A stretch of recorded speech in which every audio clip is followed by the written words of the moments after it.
Hello there. So this video is to discuss Russia's relationship with Hamas. And basically, Russia has not only refused to declare that Hamas is a terrorist group, as many countries have. This is Putin with the president of Palestinian Authority in January 2020. Basically, he is trying to blame the crisis on the United States, as if blame everything on America. Has nothing to do with Israel, has nothing to do with Palestine.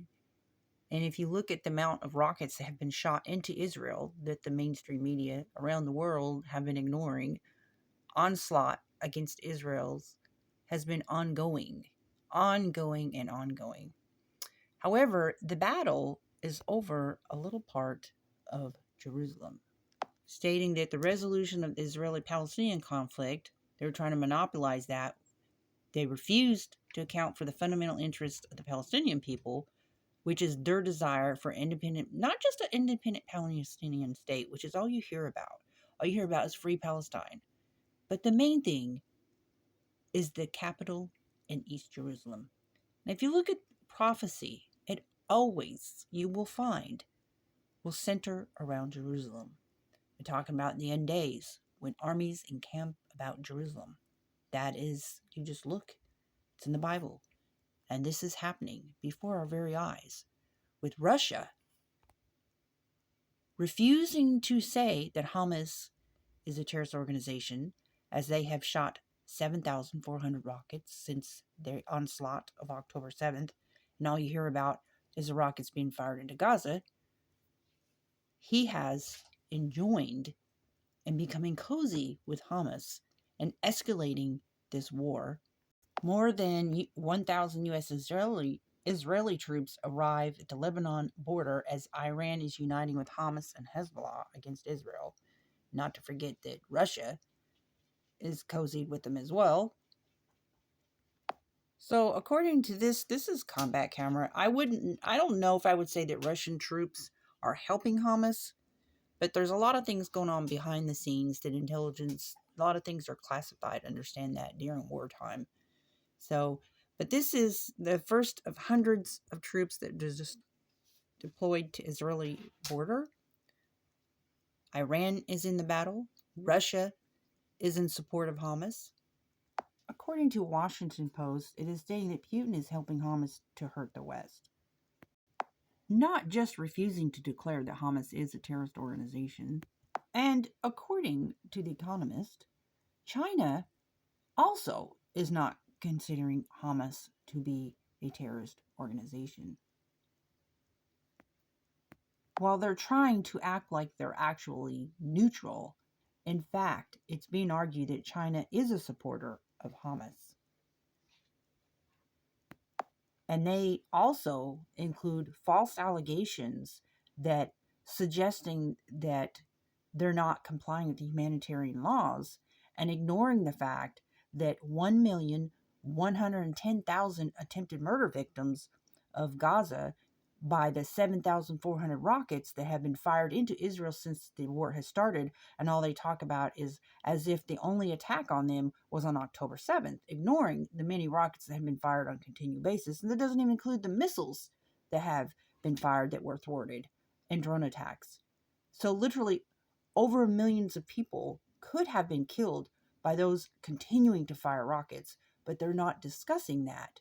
And they're trying to act like all those civilians that they were trying to murder, as if only Israel's the one shooting rockets into Gaza to take out Hamas. It's completely biased, it's completely misleading, and it is supporting of Hamas to spread such biased propaganda against Israel. So they themselves are committing terrorist propaganda. And as the mainstream media continues to rage about Gaza deaths without talking about the attempted murders of over millions of civilians of Israel, and some of their rockets have hit that the IDF was not able to defend against. And these mainstream medias are not releasing how much that they're continuing to try to attack Israel on a daily basis. 7,400 rockets. was the last count. And if you count 150 people potentially that these rockets can kill, that's 1,110,000 people who could have been murdered.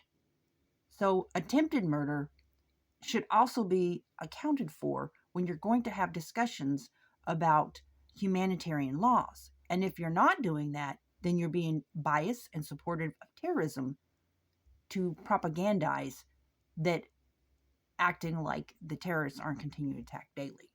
Totally hiding that information from the public is terrorism activity. And for the drone blast that hit the Egyptian Red Sea towns, they're blaming the Houthi militants. And Hamas, being the terrorists that they are, make sure that their main operations base is under a hospital in Gaza City. So, with the Palestinians knowing that Hamas is under a hospital, they should not be utilizing that hospital. That is support of a terrorist organization to allow terrorists to hide underneath the hospital. That's just straight up terrorism to allow them to posture like that.